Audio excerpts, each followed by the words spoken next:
欢迎来到黎春正频道，请订阅频道，所以大家不要错过当天最热门的新闻。我们今天的时事通讯包括以下内容：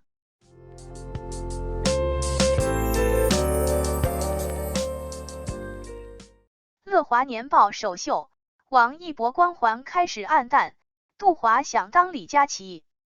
3月20日晚间，乐华娱乐交出了上市后首份年度成绩单。2022年，公司收入同比下降24%至 9.8 亿元，年内利润却反常的同比涨超4倍至 17.25 亿元。增长原因主要是可转换优先股的估值变动带来的。抛开公允价值变动，乐华娱乐实际上面临的是下滑的利润，逐渐失灵的王一博光环，襁褓中的美妆新业务，年内利润超营收近2倍。从财报看，乐华娱乐交出的首份成绩单并不好看。2022年，公司收入同比下降24%至 9.8 亿元。具体来看，为总收入贡献超过80%的艺人管理业务，期内实现收入 8.52 亿元，同比下降 27.5%， 公司称是疫情导致艺人业务活动数目减少所致。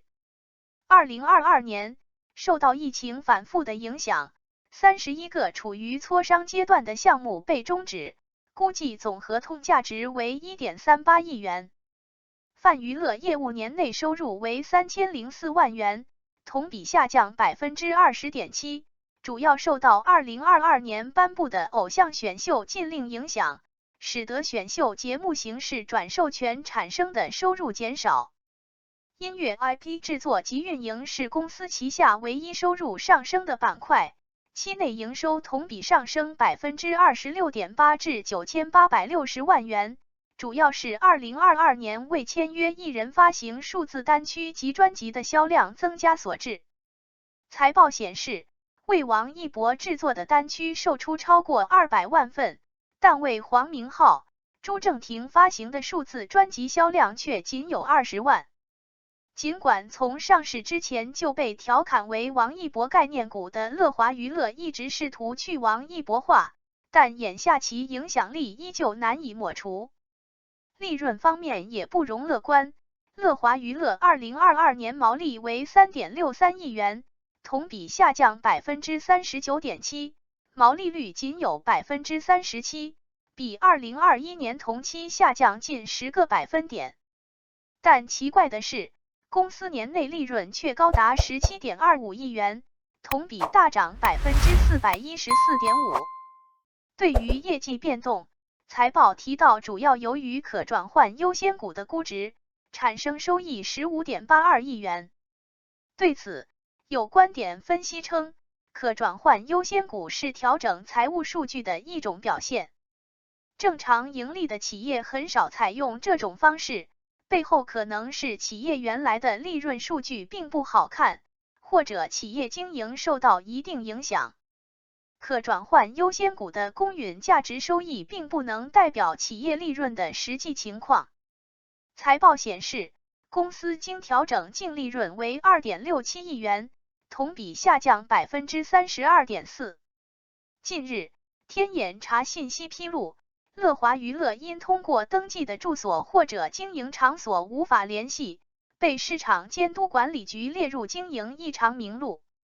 对此，公司官微回复称，因公司工商信息中未更新联络信息导致，正在和工商部门积极联系，推进处理。尽管官方很快给出了回应，但乐华娱乐这样的失误依然引发了网友的批评。截至3月24日，乐华娱乐的股价为 4.62 港元每股，对应的总市值为 40.2 亿港元。目前，公司的股价距离上市当天的最高股价 6.48 港元已经下跌约 29%， 较上市当日的市值已经蒸发 12.26 亿港元。更令人担忧的是，王一博光环的逐渐失灵，正让乐华娱乐陷入更大的不确定性之中。财报披露，截至2022年末，乐华娱乐共有68名签约艺人及58名参加训练生计划的训练生，其中18名训练生于2022年成功出道，成为公司的签约艺人。目前，乐华旗下有2名签约艺人在微博上拥有超过3000万关注者，有19名艺人各自拥有超过200万关注者。韩国子公司旗下艺人，除了李道宪近期因《黑暗荣耀》受到关注，其他团体并未泛起太多水花。可以明显看到，乐华旗下艺人的人气断代现象严重，新人尚在成长期，中腰部艺人的影响力又明显不足。头部中，2名粉丝3000万加的艺人大概率是王一博和韩庚，后者成名较早，现在活动已经不频繁。事实上，乐华眼下经济价值最大的艺人仅有王一博一人。上市招股书披露，2022年前3季度王一博贡献的收入占同期总收入的 59%。但为公司带来了巨大经济价值的同时，高人气艺人似乎也封住了业绩想象力的天花板。上市之前，就有人将乐华娱乐调侃为王一博概念股，称王一博一个人就撑起了一家上市公司。彼时，不少声音担忧娱乐圈人气的瞬息万变，没有人能永远当顶流，而这样的征兆好像已经出现，王一博光环正在失灵。今年的春节档电影《无名》曾因演技派梁朝伟和偶像王一博的合作备受关注，但电影上映后争议不断。比起对演技的批评，让王一博遭遇争议的是其在电影路演中的表现。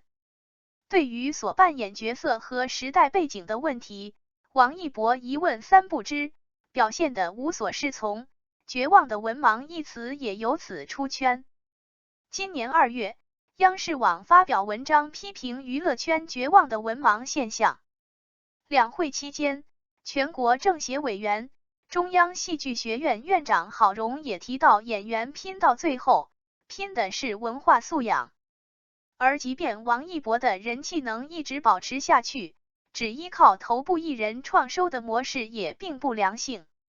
财报显示，2022年艺人管理业务的毛利率由2021年的 46% 降至 34.7%。原因除了以权益结算的股份支付外，还包括成名艺人享有较高的收入分成比率，导致同期留存的部分收入减少。计算招股书披露的数据，推测乐华和王一博的分成比例已经降至5-5开。这说明，虽然头部艺人能凭借高人气为公司创造大量收入，但随着在收入分成中掌握更多话语权，他们带来的边际效应实际上是递减的，对公司而言并非完全的好消息。目前，王一博与乐华娱乐的合约已经续期至2026年10月。乐华娱乐看似保住了摇钱树，但无论是从公司自身发展的角度，还是舆论风向的转变，去王一博化仍是迫在眉睫的任务。杜华挑担干副业。为了解决依赖单一艺人的问题，除了扶持中腰部艺人，发力虚拟偶像也是乐华的重要破局之举。财报显示，乐华推出了虚拟艺人女团 A.SO， 在人气暴涨的2021年，直接将泛娱乐业务板块的毛利拉高至 77.7%。跟随这一波热潮，乐华投资的尼斯未来推出了虚拟艺人男团量子少年及女团 DOE， 反响却不如前。2022年第2季度，乐华宣布与在开发虚拟艺人技术方面有经验的业务伙伴联合成立2家公司，以进一步扩展虚拟艺人业务。自诞生之初，虚拟偶像就带着永不休息、永不塌房的优势，但这样的神话似乎也在破灭。2022年4月 A.SO 成员背后的中之人身份曝光，牵连出公司疑似职场霸凌、低薪压榨中之人的消息。5月，成员之一的嘉乐宣布因身体和学业原因进入直播休眠状态，让乐华娱乐被推上了舆论风口浪尖。由此看来，虚拟偶像也并非一劳永逸解决问题的办法。为此，乐华似乎并未着力解决主营业务存在的问题，而是将重心放在了跨界开辟新业务上。美妆和杜华个人 IP 的塑造是其中的重要方向。2022年2月，乐华投资 Seven Chic 香氛笔，这是一家专业做美妆产品开发和销售的公司。今年初，乐华又与华西生物共同成立新公司北京润熙和生物。华西生物有专业的研发实力和生产线，旗下不少品牌已经打开知名度，而乐华拥有大量形象靓丽的年轻艺人，和美妆赛道有天然的契合，在销售端的优势明显。将产品交给专业一方，乐华提供营销方案，看起来是资源共享、强联合的不错手段。除了合作，杜华自创的美妆护肤品牌 DRJE 也频频出现在大众视线中，除了走进贾乃亮、戚薇等明星主播的直播间，还和李佳琦等头部主播合作。有数据统计，在李佳琦直播间，蓝铜胜肽奢宠育护面膜卖出17万片，单场 GMV 超230万元。而个人 IP 赋能方面，和抖音疯狂小杨哥的合作效果更加显著，同一款面膜上线3分钟成交额超过50万元，让杜华个人抖音账号涨粉超过20万。个人账号有所基础后，杜华近日在抖音开启直播带货，选品基本涵盖了自家品牌和旗下艺人品牌的产品，首场销售额超过500万元，可以说取得了不错的成绩。杜华在采访中表示，比起训练生业务来说，美妆是一个更大、周期更短的赛道，这意味着机会更多，回报率也能更快看到。尽管美妆业务被寄予厚望，财报并未透露具体收入数字，推测还处于投入的初级阶段。而且国货美妆赛道早已卷成一片红海，没有科技基因的乐华，只靠营销，业务的护城河并不坚固。从下滑的业绩到争议中的王一博，乐华娱乐自身存在着重问题。而无论是直播带货还是入局美妆，杜华都显得姗姗来迟。上市并不是终点，看似迎来新阶段的乐华娱乐和杜华，未来依然会充满挑战。感谢您观看视频。如果您觉得本时事通讯有用，请不要忘记点赞、评论和订阅。